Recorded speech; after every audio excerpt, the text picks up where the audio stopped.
Chakravani classes 2.0യിലേക്ക് ഏവർക്കും ഹാർദമായ സ്വാഗതം. നമ്മൾ കഴിഞ്ഞ 2 ക്ലാസ്സുകളിലായിട്ട് കറണ്ട് അഫയേഴ്സിൻ്റെ ഒരു ചോദ്യങ്ങളും വിശകലനങ്ങളും നോക്കി വരികയാണ്. ജനുവരി മുതൽ നവംബർ വരെയുള്ള ഒരു സീരീസാണ് നമ്മൾ ചെയ്തുകൊണ്ടിരിക്കുന്നത്.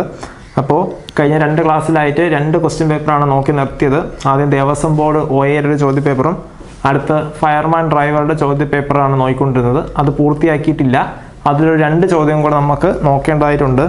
അപ്പോൾ അത് വരുന്നത് G20 ഭാഗവുമായിട്ട് ബന്ധപ്പെട്ടാണ്.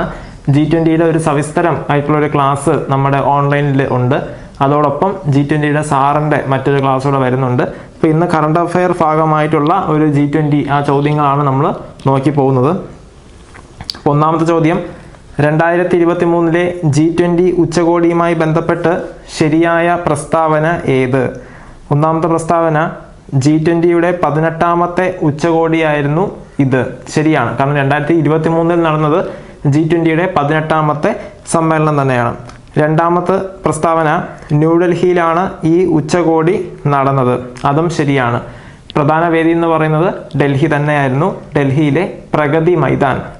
മൂന്നാമത്തെ പ്രസ്താവന, ഇന്ത്യയിൽ നടക്കുന്ന 2ാമത്തെ ഉച്ചകോടിയാണിത്. തെറ്റാണ്. ഇന്ത്യയിൽ ആദ്യമായിട്ടാണ് G20 ഉച്ചകോടി നടന്നത്.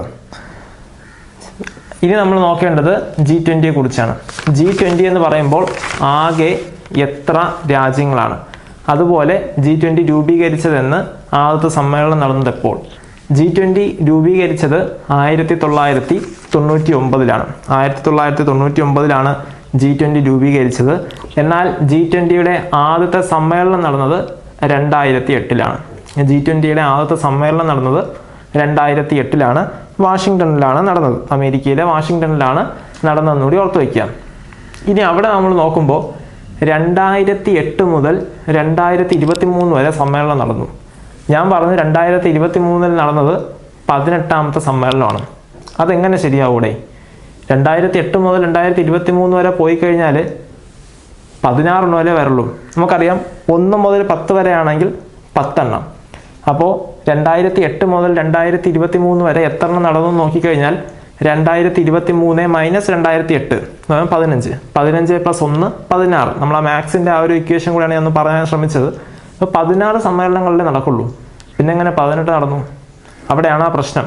കാരണം 2009 2010 2 വീതം സമ്മേളനങ്ങൾ നടന്നു. 2008 ആദ്യമായിട്ട് സമ്മേളനം നടന്നു. അത് കഴിഞ്ഞിട്ട് 2009 2 സമ്മേളനം നടന്നു. 2009 അതേപോലെ 2010 2 സമ്മേളനം നടന്നു. അങ്ങനെയാണ് 2023 ആയപ്പോഴത്തേക്കും 18 സമ്മേളനങ്ങളായത്. ഇനി ആ 2009 എവിടേക്കാണ് നടന്നതെന്നൂടെ നമുക്ക് നോക്കാം. 2009 നടന്നത് ഒന്ന് ലണ്ടൻ, ബ്രിട്ടനിലാണ് ലണ്ടൻ എന്ന് നമുക്കറിയാം. മറ്റൊന്ന് പിറ്റ്സ്ബർഗ്. ഈ പിറ്റ്സ്ബർഗ് എന്ന് പറയുന്നത് അമേരിക്ക തന്നെയാണ്. പിറ്റ്സ്ബർഗ് എന്ന് പറയുന്ന സ്ഥലം അമേരിക്കയിലാണ്. ലണ്ടൻ ഇംഗ്ലണ്ടിൻ്റെ തലസ്ഥാനമാണെന്ന് കൂടി ഓർത്ത് വയ്ക്കുക. അതിനുശേഷം 2010 2 നടന്നു. ഒന്ന് ടൊറൻഡോ. ടൊറൻഡോ എന്ന് പറയുന്നത് കാനഡയിലാണ്. ടൊറൻഡോ കാനഡയിലാണ്. രണ്ടാമത് സിയോൾ. സിയോൾ എന്ന് പറയുന്നത് സൗത്ത് കൊറിയയുടെ തലസ്ഥാനമാണെന്ന് കൂടി ഓർത്ത് വയ്ക്കുക. അങ്ങനെ അപ്പോൾ 2008 1, 2009 2 സമ്മേളനം നടന്നു, 2010 2 സമ്മേളനം നടന്നു. അങ്ങനെയാണ് ഒരു 2 സമ്മേളനം അധികമായിട്ട് നടന്നത്. അതും കൂടെ ചേർന്നാണ് 2023 ആയപ്പോൾ 18 സമ്മേളനം ആയത്. പിന്നെ 2024 19ാം സമ്മേളനം അത് നടന്നത് ബ്രസീലിലാണ്. ഇന്ന് നടന്നു കഴിഞ്ഞു. 2024 ബ്രസീലിലാണ് നടന്നത്. അതിനുശേഷം 2025 ഇനി നടക്കുന്നത് സൗത്ത് ആഫ്രിക്കയിലാണ്. സൗത്ത് ആഫ്രിക്കയിലാണ് 2025 സമ്മേളനം നടക്കുന്നതെന്ന് നമ്മൾ പഠിച്ചിട്ടുണ്ട്. ഇനി നമുക്ക് ആ G20യിലെ 20 രാജ്യങ്ങളെയും തൽക്കാലം വരച്ച് കാണിക്കുന്നില്ല. നമ്മുടെ ആ ക്ലാസ് വരുന്നതുകൊണ്ട് ജസ്റ്റ് ഒന്ന് പറഞ്ഞു പോവുകയാണ്. ആകെ 19 രാജ്യങ്ങളാണെന്ന് പറഞ്ഞു. 19 രാജ്യങ്ങൾ. വടക്കേ അമേരിക്ക, പസഫിക് ഓഷ്യനും അറ്റ്ലാന്റിക് സമുദ്രത്തിനും ഇടയ്ക്കാണ്, ഇക്വേറ്ററിന് മുകളിലായിട്ട് വടക്കേ അമേരിക്ക. ആ വടക്കേ അമേരിക്കയിൽ നിന്ന് 3 രാജ്യങ്ങളാണുള്ളത്. ഏറ്റവും മുകളിൽ കാനഡ, അതിന് താഴെ അമേരിക്ക, മൂന്നാമതായിട്ട് മെക്സിക്കോ. വടക്കേ അമേരിക്കയിൽ നിന്ന് 3 രാജ്യങ്ങൾ, കാനഡ, അമേരിക്ക, മെക്സിക്കോ. അവിടെ കാനഡയുടെ തലസ്ഥാനമാണ് ഒട്ടാവ. അതേസമയം അമേരിക്ക നമുക്കറിയാം വാഷിങ്ടൺ ആണ്. മെക്സിക്കോ ആണെങ്കിൽ മെക്സിക്കോ സിറ്റി തന്നെയാണ് തലസ്ഥാനം. ഇനി സൗത്ത് അമേരിക്ക എടുക്കുമ്പോൾ 2 രാജ്യങ്ങളാണുള്ളത്, ബ്രസീലും അർജന്റീനയും. ബ്രസീലും അർജന്റീനയും. അവിടെ ബ്രസീലിൻ്റെ തലസ്ഥാനം ബ്രസീലിയ, അർജന്റീനയുടെ തലസ്ഥാനം ബ്യൂണസ് ഐറിസ്. ബ്യൂണസ് ഐറിസ് ആണെന്ന് നമ്മൾ കണ്ടിട്ടുണ്ട്. അപ്പോൾ അമേരിക്കൻ ഭൂഖണ്ഡത്തിൽ നിന്ന് 2 ഭൂഖണ്ഡത്തിൽ നിന്നായിട്ട് 5 രാജ്യങ്ങളായി. കാനഡ, അമേരിക്ക, മെക്സിക്കോ, ഇത് 3ഉം വടക്കേ അമേരിക്കയിൽ നിന്ന് തെക്കേ അമേരിക്ക എന്ന് വരുമ്പോഴത്തേക്കും ബ്രസീലും അർജന്റീനയും. ഇനി ഓരോ രാജ്യങ്ങളുള്ള 2 ഭൂഖണ്ഡങ്ങളുണ്ട്. അതാണ് ഒന്ന് ആഫ്രിക്ക. ആഫ്രിക്കയിൽ നിന്നുള്ളത് സൗത്ത് ആഫ്രിക്ക. ആഫ്രിക്കയിൽ നിന്നുള്ള രാജ്യമാണ് സൗത്ത് ആഫ്രിക്ക. നമുക്കറിയാം സൗത്ത് ആഫ്രിക്ക എന്ന് പറയുന്നത് 3 തലസ്ഥാനങ്ങളുള്ള ഒരു രാജ്യമാണ്. 1994 സൗത്ത് ആഫ്രിക്കയ്ക്ക് സ്വാതന്ത്ര്യം കിട്ടിയത്. സൗത്ത് ആഫ്രിക്കയുടെ ആദ്യത്തെ പ്രസിഡന്റാണ് നെൽസൺ മണ്ടേല. മാഡിബ എന്ന് വിളിച്ചപ്പെട്ടിരുന്ന നെൽസൺ മണ്ടേല. ബ്രിട്ടീഷുകാരിൽ നിന്നാണ് സൗത്ത് ആഫ്രിക്കയ്ക്ക് സ്വാതന്ത്ര്യം കിട്ടിയെന്ന് കൂടി അവിടെ ഒന്ന് അഡീഷണൽ ആയിട്ട് ഓർത്ത് വയ്ക്കുക. അപ്പോൾ ഒരു ഭൂഖണ്ഡമായി ഒരു രാജ്യം മാത്രമേ ഉള്ളത്. പിന്നെ ഒരു രാജ്യം മാത്രമുള്ള മറ്റൊരു ഭൂഖണ്ഡമാണ് ഓസ്ട്രേലിയ. ഓസ്ട്രേലിയൻ ഭൂഖണ്ഡത്തിൽ നിന്ന് ഓസ്ട്രേലിയ. അപ്പോൾ എത്ര രാജ്യമായി ഇതുവരെ? 7 രാജ്യങ്ങളായി. 7 രാജ്യങ്ങളായി. ഇനി നമ്മൾ വരുന്ന നേരെ യൂറോപ്യൻ ഭൂഖണ്ഡമാണ്. യൂറോപ്യൻ ഭൂഖണ്ഡത്തിൽ നിന്ന് 6 രാജ്യങ്ങളാണുള്ളത്. 6 രാജ്യങ്ങൾ. ആ 6 രാജ്യങ്ങൾ പഠിക്കാൻ 3 രാജ്യങ്ങൾ 2ാം ലോക മഹായുദ്ധം ജയിച്ച രാജ്യങ്ങളും 3 രാജ്യങ്ങൾ 2ാം ലോക മഹായുദ്ധത്തിൽ പരാജയപ്പെട്ട രാജ്യങ്ങളും. അപ്പോൾ അതിനകത്ത് 2ാം ലോക മഹായുദ്ധം ജയിച്ച 3 രാജ്യങ്ങൾ, ഒന്ന് യുണൈറ്റഡ് കിങ്ഡം അല്ലെങ്കിൽ ഗ്രേറ്റ് ബ്രിട്ടൻ. യുണൈറ്റഡ് കിങ്ഡം എന്നോ ഗ്രേറ്റ് ബ്രിട്ടൻ എന്നോ പറയാം. അതിൻ്റെ തലസ്ഥാനം നമ്മൾ പറഞ്ഞു ലണ്ടനാണ്. രണ്ടാമത്തെ രാജ്യം ഫ്രാൻസ്. ഫ്രാൻസിൻ്റെ തലസ്ഥാനമാണ് പാരീസ്. സീൻ നദി പാരീസിൻ്റെ തീരത്താണെന്ന് നമ്മൾ കണ്ടിട്ടുണ്ട്. ഇനി മൂന്നാമത്തെ രാജ്യമാണ്, അപ്പോൾ യുണൈറ്റഡ് കിങ്ഡമായി, ഏതായി? ഫ്രാൻസായി. മൂന്നാമത് ജയിച്ച രാജ്യമാണ് റഷ്യ. റഷ്യയുടെ തലസ്ഥാനം നമുക്കറിയാം മോസ്കോ. നിലവിലെ റഷ്യയുടെ പ്രസിഡന്റാണ് വ്ളാഡിമിർ പുതിൻ. അപ്പോൾ 3 രാജ്യങ്ങൾ യുണൈറ്റഡ് കിങ്ഡം, റഷ്യ, ഫ്രാൻസ്. ഇനി പരാജയപ്പെട്ട 3 രാജ്യങ്ങൾ. പരാജയപ്പെട്ട 3 രാജ്യങ്ങളാണ് ഒന്ന് ഇറ്റലി, ആസ്ഥാനം റോം. രണ്ടാമത്തത് ജർമ്മനി, തലസ്ഥാനം ചോദിച്ചാൽ ബെർലിൻ. മൂന്നാമത്തെ രാജ്യമാണ് തുർക്കി. തുർക്കിയുടെ തലസ്ഥാനം ചോദിച്ചാൽ അങ്കാറ.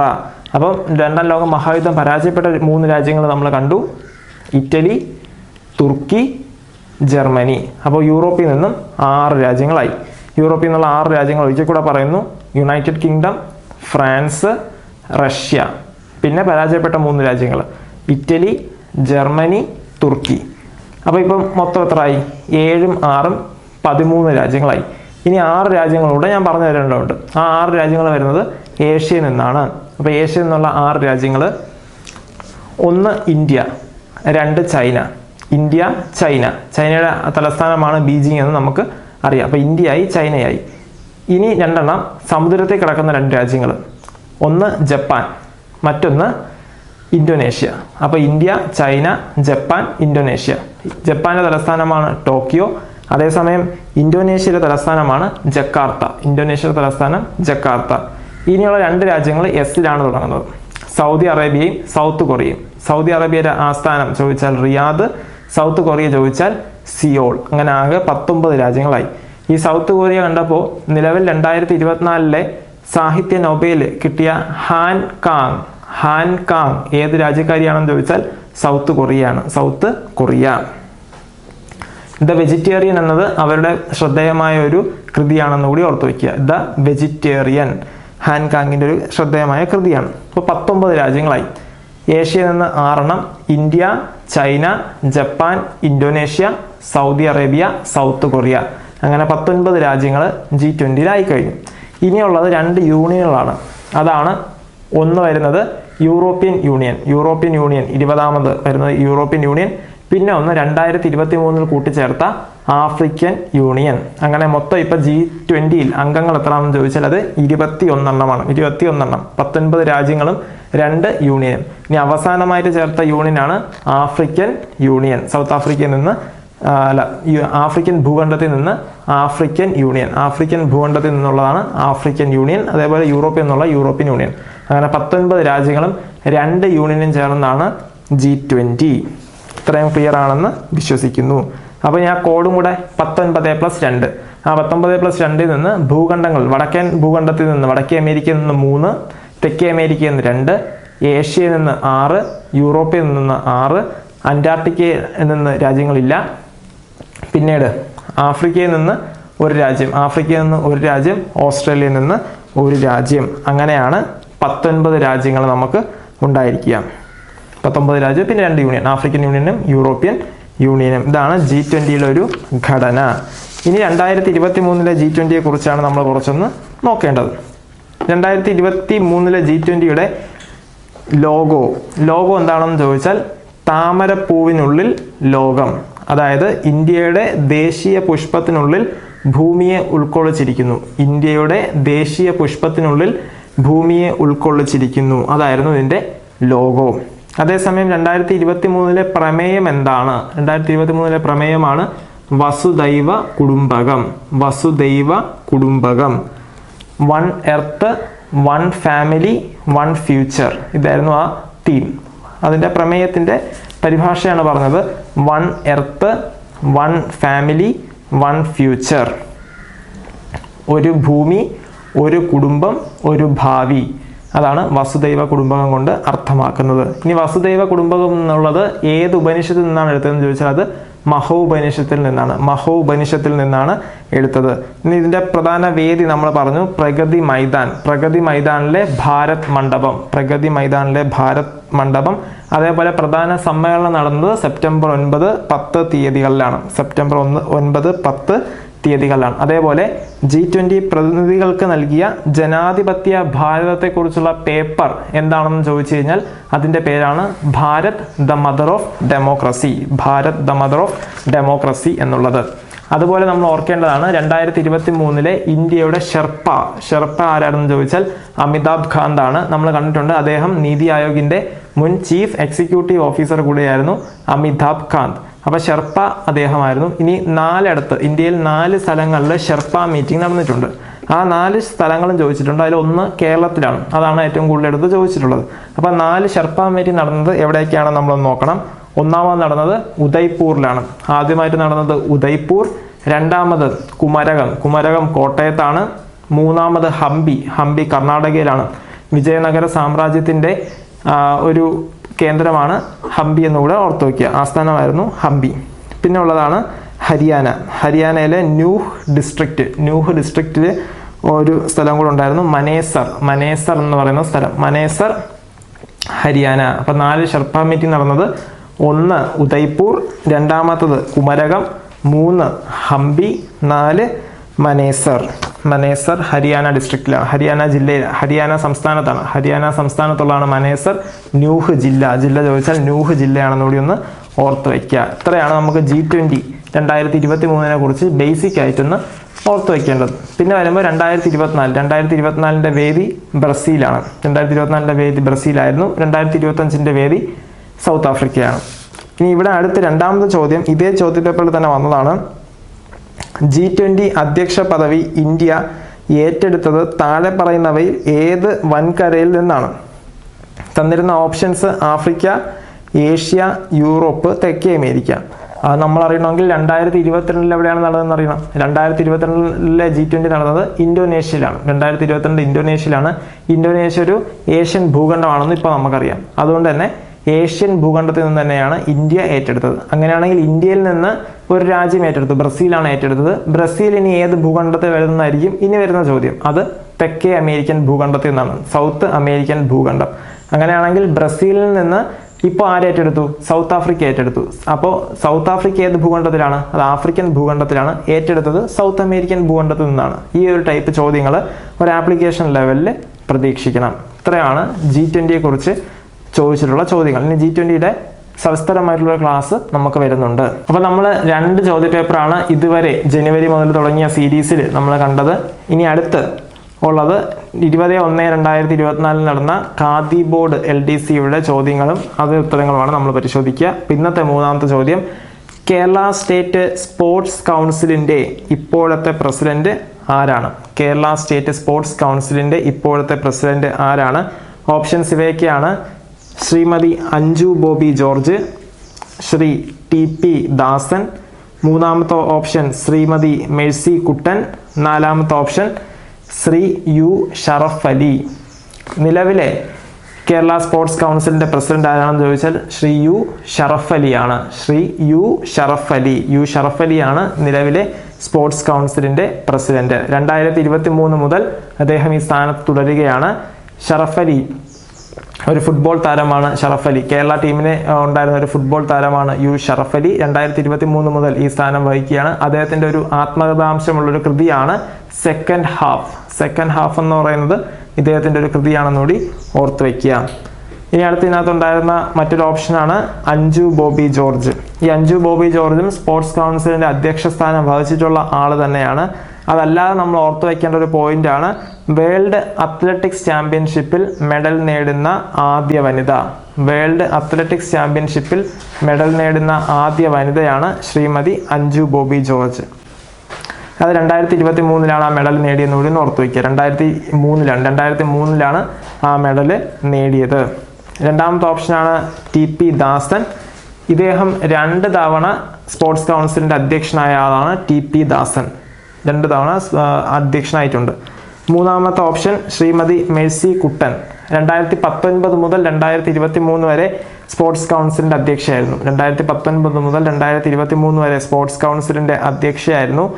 ഇനം ചോദിച്ചാൽ ലോങ് ജമ്പ് താരമായിരുന്നു മേഴ്സി കുട്ടൻ. 2019 മുതൽ 2023 വരെ. കാരണം ഷറഫ് അലി ആയതുകൊണ്ട് ഒരു ഓർഡറിൽ അറേഞ്ച് ചെയ്യാൻ പറഞ്ഞാലൊക്കെ ചിലപ്പോൾ തൊട്ട് മുമ്പുള്ള ആൾ ആരാണെന്ന് ചോദിക്കാം. ശ്രീമതി മേഴ്സി കുട്ടൻ ആയിരുന്നു 2019 മുതൽ 2023 വരെ സ്പോർട്സ് കൗൺസിലിൻ്റെ പ്രസിഡന്റ്. ഇനി അടുത്ത ചോദ്യം, 2021 എഴുത്തച്ഛൻ പുരസ്കാരം ലഭിച്ചത് ആർക്കാണ്? 2021 എഴുത്തച്ഛൻ പുരസ്കാരം ലഭിച്ചത് P. വത്സലയ്ക്കാണ്. P. വത്സല. നമുക്കറിയാം P. വത്സല 2023 നവംബർ 21 അന്തരിച്ചു. 2023 നവംബർ 21 അന്തരിച്ച സാഹിത്യകാരിയാണ് P. വത്സല. P. വത്സല നമുക്കറിയാം വയനാടിൻ്റെ കഥാകാരി എന്നറിയപ്പെടുന്നത് P. വത്സലയാണ്. P. വത്സലയുടെ പ്രസിദ്ധമായ ചില കൃതികളാണ് നെല്ല്, ആഗ്നേയം, കൂമൻകൊല്ലി. നെല്ല്, ആഗ്നേയം, കൂമൻകൊല്ലി, ഗൗതമൻ, നിഴലുറങ്ങുന്ന വഴികൾ തുടങ്ങിയവ പ്രസിദ്ധമായ കൃതിയാണ്. P. വത്സലയുടെ അവസാനത്തെ കൃതിയാണ് ചിത്രലേഖ. അത് P. വത്സല മരിച്ച ശേഷമാണ് പ്രസിദ്ധീകരിച്ചത്. അപ്പോൾ P. വത്സലയുടെ അവസാനത്തെ കൃതിയാണ് ചിത്രലേഖ എന്നുകൂടി ഓർത്ത് വയ്ക്കുക. അത് ഇനിയുള്ള ഒരു എക്സാമിന് ചോദിക്കാൻ സാധ്യതയുള്ള ഒരു ചോദ്യം കൂടെയാണ്. ചിത്രലേഖ P. വത്സലയുടെ അവസാനത്തെ കൃതി. ഇനി ഇതിനകത്തുണ്ടായിരുന്ന മറ്റ് ഓപ്ഷൻസ് നമ്മൾ നോക്കുമ്പോൾ ഉണ്ടായിരുന്നതാണ് സേതു. A. സേതുമാധവൻ. A. സേതുമാധവൻ 2022 എഴുത്തച്ഛൻ പുരസ്കാരം നേടിയ വ്യക്തിയാണ്. 2022 എഴുത്തച്ഛൻ പുരസ്കാരം നേടിയ വ്യക്തിയാണ് A. സേതുമാധവൻ. അദ്ദേഹത്തിൻ്റെ പ്രസിദ്ധമായൊരു കൃതിയാണ് പാണ്ഡവപുരം. A. സേതുമാധവൻ്റെ പ്രസിദ്ധമായൊരു കൃതിയാണ്. മറ്റ് ചില കൃതികളാണ് പേടി സ്വപ്നങ്ങൾ, കൈമുദ്രകൾ, അടയാളങ്ങൾ. അപ്പോൾ പാണ്ഡവപുരം, കൈമുദ്രകൾ, അടയാളങ്ങൾ, പേടി സ്വപ്നങ്ങൾ ഇതെല്ലാം A. സേതുമാധവൻ്റെ കൃതിയാണ്. ഷോർട്ടായിട്ട് സേതു എന്നാണ് വിളിക്കുക. 2022 അദ്ദേഹത്തിന് എഴുത്തച്ഛൻ പുരസ്കാരം കിട്ടിയെന്ന് കൂടി ഓർത്ത് വയ്ക്കുക. പിന്നെ ലേറ്റസ്റ്റ് ആയിട്ട് 2023 എഴുത്തച്ഛൻ പുരസ്കാരം ലഭിച്ചത് ആർക്കാണെന്ന് ചോദ്യം വന്നാൽ അത് SK വസന്തനാണ്. 2023 എഴുത്തച്ഛൻ പുരസ്കാരം ലഭിച്ചത് ഡോക്ടർ SK വസന്തനാണ്. അതേസമയം 2024 എഴുത്തച്ഛൻ പുരസ്കാരം ലഭിച്ചത് NS മാധവനാണ്. NS മാധവൻ. അദ്ദേഹത്തിൻ്റെ പ്രസിദ്ധമായ ഒരു കൃതിയാണ് ഹിഗ്വിറ്റ. അപ്പോൾ ഹിഗ്വിറ്റ ആരുടെ കൃതിയാണെന്ന് ചോദിച്ചാൽ അത് NS മാധവൻ്റെ കൃതിയാണെന്ന് കൂടി ഒന്ന് ഓർത്ത് വയ്ക്കുക. ഇതിനകത്തുണ്ടായിരുന്ന മറ്റൊരു ഓപ്ഷനാണ് MK സാനു. നമുക്കറിയാം MK സാനുവിനെ കണ്ടപ്പോഴത്തേക്കും 2024 കേരള ജ്യോതി പുരസ്കാരം നേടിയത് ശ്രീ MK സാനു മാഷാണ്. നമ്മൾ കണ്ടിട്ടുണ്ട്. 2022 പ്രഥമ കേരള ജ്യോതി ലഭിച്ചത് MT വാസുദേവൻ നായർക്കായിരുന്നു. അതേസമയം 2023 കേരള ജ്യോതി T പത്മനാഭൻ. മൂന്നാമത് കേരള ജ്യോതി 2024 ലഭിച്ചത് MK സാനു മാഷിനാണ്. അദ്ദേഹത്തിൻ്റെ ആത്മകഥയാണ് കർമ്മഗതി. അതേസമയം അദ്ദേഹത്തിൻ്റെ നോവലാണ് കുന്തി ദേവി. അദ്ദേഹത്തിൻ്റെ ഒരു നോവലാണ്, പ്രസിദ്ധമായ ഒരു നോവലാണ് കുന്തി ദേവി എന്നുകൂടി ഒന്ന് ഓർത്ത് വയ്ക്കുക.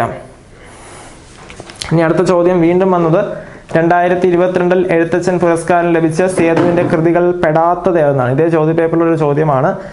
അപ്പോൾ അതിന് ഓപ്ഷൻസ് ഇതൊക്കെയായിരുന്നു: പേടി സ്വപ്നങ്ങൾ, കൈമുദ്രകൾ, നിഴലുറങ്ങുന്ന വഴികൾ, അടയാളങ്ങൾ. ഇതിൽ ശരിയല്ലാത്തത് നിഴലുറങ്ങുന്ന വഴികളാണ്. നമുക്കറിയാം നിഴലുറങ്ങുന്ന വഴികൾ ആരുടേതാണ്? P. വത്സലയുടെ കൃതിയാണെന്ന് നമുക്കറിയാം. ഇനി അടുത്ത ചോദ്യം, ഇന്ത്യ ദേശീയ ബഹിരാകാശ ദിനമായി ആചരിക്കാൻ തീരുമാനിച്ച ദിവസം ഏതാണ്? ദേശീയ ബഹിരാകാശ ദിവസം നമ്മൾ ചന്ദ്രയാൻ 3 വീഡിയോയിൽ, കഴിഞ്ഞ വീഡിയോയിൽ കണ്ടതാണ്. ഓഗസ്റ്റ് 23 ദേശീയ ബഹിരാകാശ ദിനം. ഓഗസ്റ്റ് 23 ദേശീയ ബഹിരാകാശ ദിനം. അങ്ങനെയാണെങ്കിൽ ഓഗസ്റ്റ് 14 പാകിസ്ഥാന്റെ സ്വാതന്ത്ര്യ ദിനമാണ്. ഓഗസ്റ്റ് 14 പാകിസ്ഥാന്റെ സ്വാതന്ത്ര്യ ദിനമാണ്. ഓഗസ്റ്റ് 15 ഇന്ത്യയുടെ സ്വാതന്ത്ര്യ ദിനമാണ്. 1947 ഇന്ത്യക്കും പാകിസ്ഥാനും സ്വാതന്ത്ര്യം കിട്ടിയതെന്ന് നമുക്കറിയാം. അതേസമയം പാകിസ്ഥാന്റെ ആദ്യത്തെ പ്രധാനമന്ത്രിയായിരുന്നു ലിയാഖത്ത് അലി ഖാൻ എന്ന് നമ്മൾ കണ്ടിട്ടുണ്ട്. ഇനി ഓഗസ്റ്റ് 15 തിരിച്ചു വരുമ്പോൾ 2024 ഓഗസ്റ്റ് 15 പ്രമേയം എന്താണ്? വികസിത് ഭാരത്, വികസിത ഭാരതം എന്നതാണ് 2024 ഇൻഡിപെൻഡൻസ് ഡേ സ്വാതന്ത്ര്യ ദിനത്തിന്റെ പ്രമേയം എന്നുകൂടി ഒന്ന് ഓർത്തു വയ്ക്കുക. പിന്നീട് നമ്മൾ വരുമ്പോൾ ഓഗസ്റ്റ് 22 നാട്ടറിവ് ദിനം. PSC 1 മാർക്കാണ്. ഓഗസ്റ്റ് 22 നാട്ടറിവ് ദിനം. ഓഗസ്റ്റ് 23 ദേശീയ ബഹിരാകാശ ദിനമാണ്. ഓഗസ്റ്റ് 23 ദേശീയ ബഹിരാകാശ ദിനമായി പ്രഖ്യാപിച്ചത് ശ്രീ നരേന്ദ്രമോദിയാണ്. അതുപോലെ നരേന്ദ്രമോദിയുടെ മണ്ഡലം വാരണാസിയാണ്. വാരണാസി ഉത്തർപ്രദേശിലാണെന്ന് കൂടി ഒന്ന് ഓർത്തു വയ്ക്കുക. ഇനി മുന്നോട്ട് വരുമ്പോൾ ഓഗസ്റ്റ് 29 ദേശീയ കായിക ദിനം. ദേശീയ കായിക ദിനം. മേജർ ധ്യാൻചന്ദിന്റെ ജന്മദിനമാണ് ഓഗസ്റ്റ് 29. അദ്ദേഹത്തിന്റെ ആത്മകഥയാണ് ദ ഗോൾ.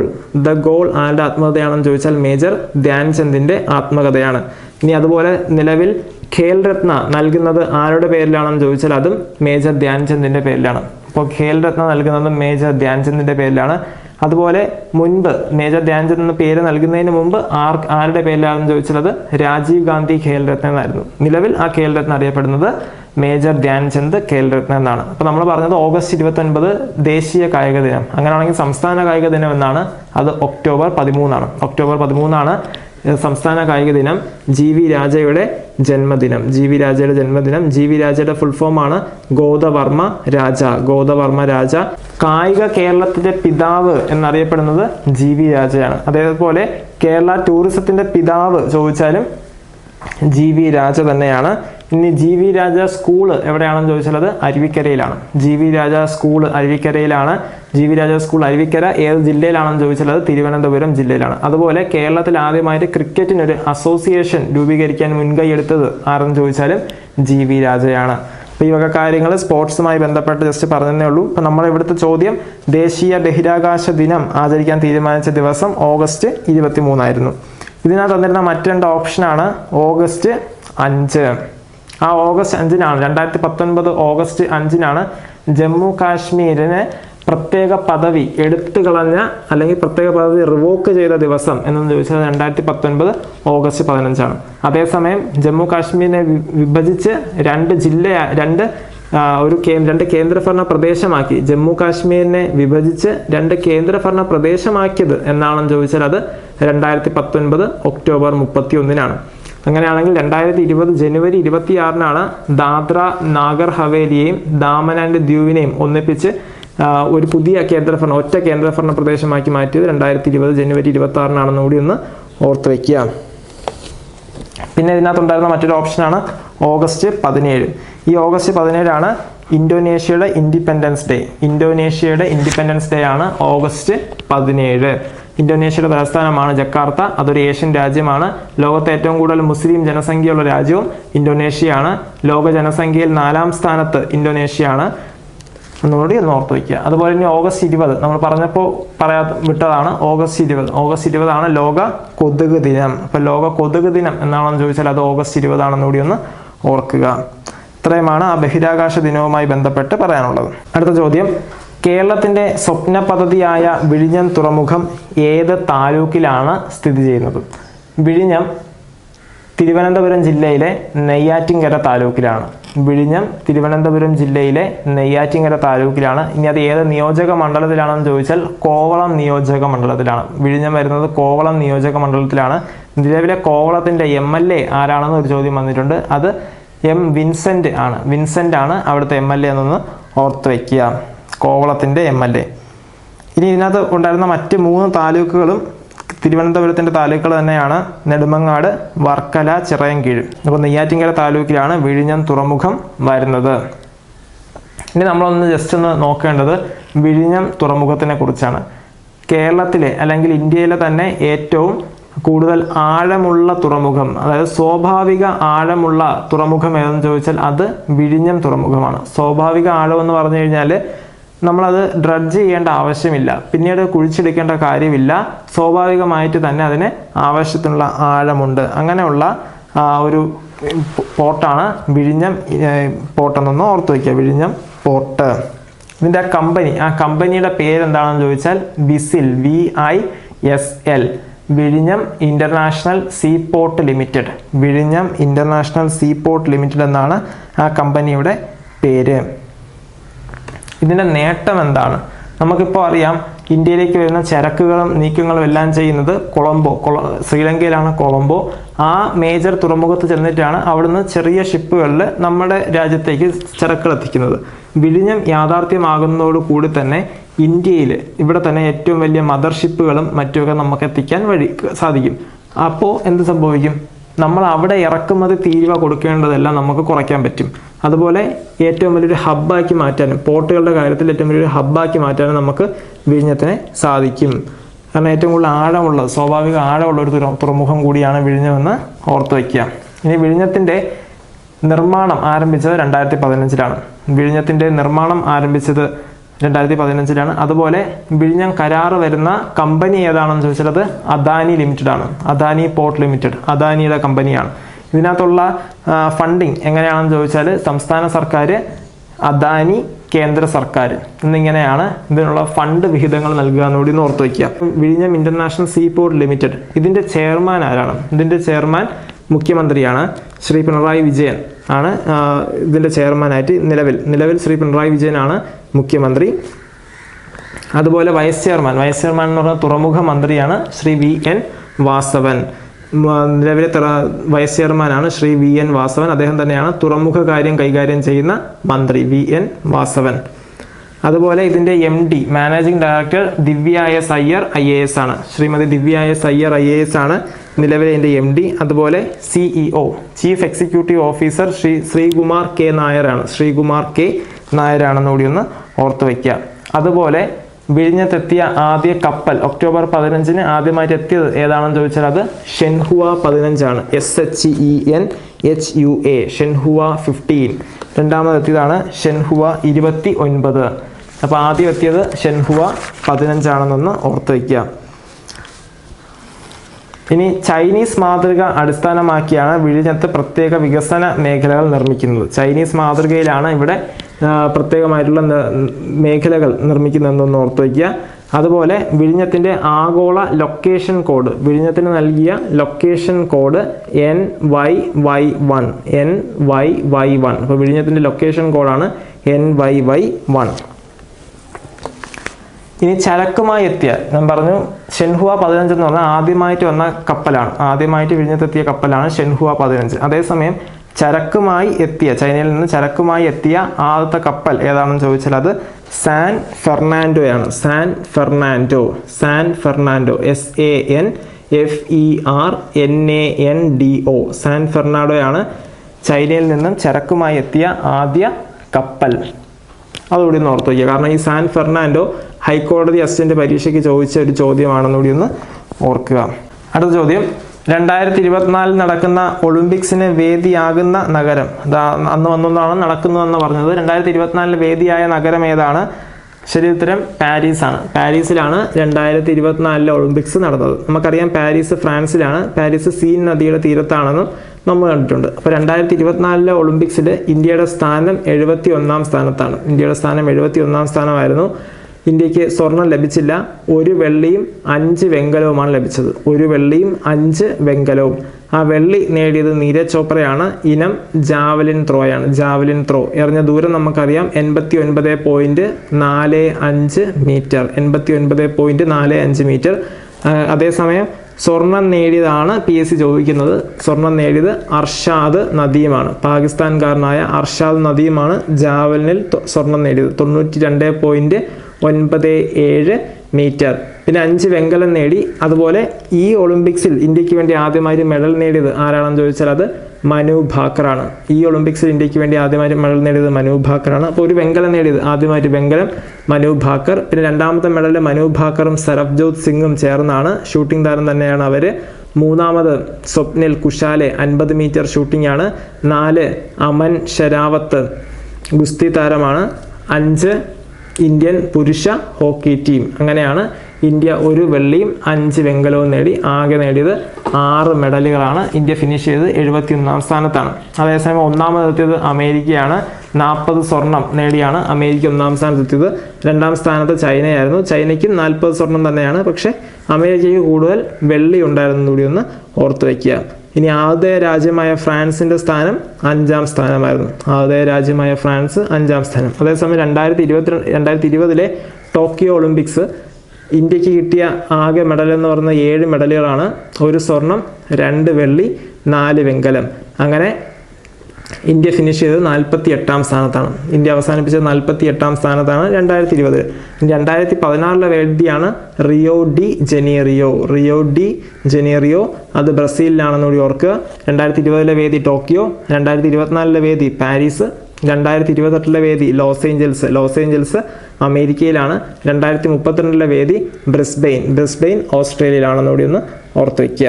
അടുത്ത ചോദ്യം, രാജ്യസഭയിലേക്ക് നാമനിർദ്ദേശം ചെയ്യപ്പെട്ട ആദ്യത്തെ മലയാളി വനിതാ കായിക താരം ആരാണ്? ശരിയുത്തരം നമുക്കറിയാം, PT ഉഷ. പയ്യോളി എക്സ്പ്രസ് എന്നറിയപ്പെടുന്ന PT ഉഷയാണ് രാജ്യസഭയിലേക്ക് നാമനിർദ്ദേശം ചെയ്യപ്പെട്ട ആദ്യ മലയാളി വനിതാ കായിക താരം. നമുക്കറിയാം 1980 മോസ്കോ ഒളിമ്പിക്സിൽ PT ഉഷ ഇന്ത്യയെ പ്രതിനിധീകരിച്ച് ഒളിമ്പിക്സിൽ പങ്കെടുത്തിരുന്നു. അതിനുശേഷം 1984 ഒളിമ്പിക്സിൽ 1984 ഒളിമ്പിക്സ് നടന്നത് ലോസ് ഏഞ്ചൽസിലാണ്. 1984 ലോസ് ഏഞ്ചൽസ് ഒളിമ്പിക്സിൽ നമുക്കറിയാം ഫൈനലിലെത്തിയ ആദ്യ വനിതാ താരമാണ് PT ഉഷ. അപ്പോൾ ഒളിമ്പിക്സ് ഫൈനലിലെത്തുന്ന ആദ്യത്തെ വനിതാ താരമാണ് PT ഉഷ. ആ ഫൈനലിൽ നമുക്കറിയാം സെക്കൻഡുകളുടെ വ്യത്യാസത്തിലാണ് PT ഉഷയ്ക്ക് മെഡൽ നഷ്ടപ്പെട്ട് 4ാം സ്ഥാനത്തെത്തിയതെന്ന് നമ്മൾ കണ്ടിട്ടുണ്ട്. അപ്പോൾ പയ്യോളി എക്സ്പ്രസ് PT ഉഷ. അതുകൂടാതെ ഇന്ത്യയുടെ നിലവിലെ ഇന്ത്യൻ ഒളിമ്പിക് അസോസിയേഷൻ്റെ നിലവിലെ പ്രസിഡന്റ് ആരാണെന്ന് ചോദിച്ചാൽ അത് PT ഉഷയാണ്. അത് കൂടാതെ നമ്മൾ ഓർത്തു വയ്ക്കേണ്ട പോയിന്റാണ്, ഇന്ത്യൻ ഒളിമ്പിക് അസോസിയേഷൻ്റെ പ്രസിഡന്റ് ആകുന്ന ആദ്യത്തെ വനിത. ഇന്ത്യൻ ഒളിമ്പിക് അസോസിയേഷൻ്റെ പ്രസിഡന്റ് ആകുന്ന ആദ്യത്തെ വനിത ചോദിച്ചാലും നമുക്കറിയാം PT ഉഷയാണ്. PT ഉഷ 1984 ഫൈനലിലെത്തുന്ന ആദ്യത്തെ വനിതയാണ് PT ഉഷ. അതേസമയം 1984 സെമി ഫൈനലിലെത്തുന്ന ആദ്യ ഇന്ത്യൻ വനിത ചോദിച്ചാലാണ് ഷൈനി വിൽസൺ എന്ന് നമ്മൾ കണ്ടിട്ടുണ്ട്.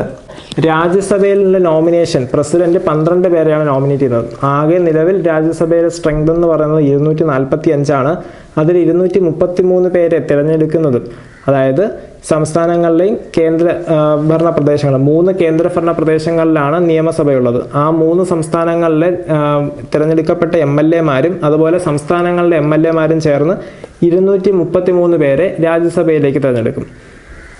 അതത് സംസ്ഥാനങ്ങളിൽ നിന്നും കേന്ദ്രഭരണ പ്രദേശങ്ങളിൽ നിന്നും അനുവദിച്ചിട്ടുള്ള സീറ്റിൻ്റെ അടിസ്ഥാനത്തിൽ. പിന്നെ ഉള്ളത് 12 പേരാണ്. ഈ 12 പേരെയാണ് പ്രസിഡന്റ് നോമിനേറ്റ് ചെയ്യുന്നത്. അപ്പോൾ പ്രസിഡന്റിന്റെ നോമിനേഷൻ എന്നുള്ള ആശയം ഇന്ത്യ കടമെടുത്തത് അയർലൻഡിൽ നിന്നാണ്. അപ്പോൾ പ്രസിഡന്റിന്റെ നോമിനേഷൻ എന്നുള്ള ആശയം ഇന്ത്യ കടമെടുത്തത് അയർലൻഡിൽ നിന്നാണ്. അപ്പോൾ രാജ്യസഭയിലേക്കുള്ള നോമിനേഷൻ അയർലൻഡിൽ നിന്നാണെന്നൊന്ന് ഓർത്ത് വയ്ക്കുക. ആകെ രാജ്യസഭയിലെ സ്ട്രെങ്ത് 245.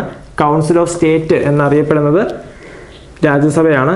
അതുപോലെ രാജ്യസഭയുടെ പിതാവ് എന്നറിയപ്പെടുന്ന ഡോക്ടർ എസ് രാധാകൃഷ്ണൻ. ഇനി രാജ്യസഭയെക്കുറിച്ച് പറയുന്ന ആർട്ടിക്കിൾ ഏതാണെന്ന് ചോദിച്ചാൽ അത് 80. അതേസമയം ആർട്ടിക്കിൾ 79 പാർലമെന്റിനെ കുറിച്ച്, ആർട്ടിക്കിൾ 81 ലോകസഭയെക്കുറിച്ചുമാണ് പറയുന്നത്. അത് അടിസ്ഥാന വിവരമായിട്ടൊന്ന് ഓർക്കാൻ വേണ്ടി പറഞ്ഞതാണ്. ഈ ചോദ്യപേപ്പറിൽ അവസാനത്തെ ചോദ്യം, കൊച്ചി മെട്രോ നിലവിൽ വന്ന വർഷം ഏതാണ്? ശരി ഉത്തരം 2017.